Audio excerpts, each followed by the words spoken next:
अशोक खरात यांचा मुलगा एसआयटीच्या ताब्यात आला आहे। नाशिकमध्ये पोलिसांच्या एसआयटी पथकाने अशोक खरात यांचा मुलगा हर्षवर्धन खरात याला ताब्यात घेतला आहे। कर्मयोगी नगर येथील तृप्तबाला बंगल्यातून त्याला ताब्यात घेण्यात आले असून अशोक खरात प्रकरणात आणखी मोठे खुलासे होण्याची शक्यता व्यक्त केली जात आहे। महिलांच्या लैंगिक शोषणाच्या आरोपावरून अटक करण्यात आलेल्या अशोक खरात प्रकरणात दररोज आता धक्कादायक खुलासे समोर येत आहेत।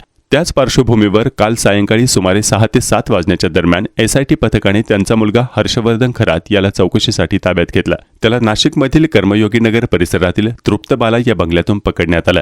सुरुवातीला एसआयटी अधिकाऱ्यांना बंगल्यात प्रवेश दिला गेला नाही।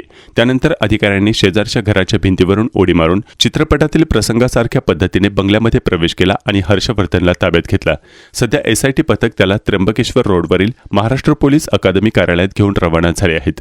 या चौकशीमधून अशोक खरात यांच्या संपत्तीबाबत तसेच इतर प्रकरणाबाबत आणखी मोठे खुलासे होण्याची शक्यता वर्तवली जात आहे।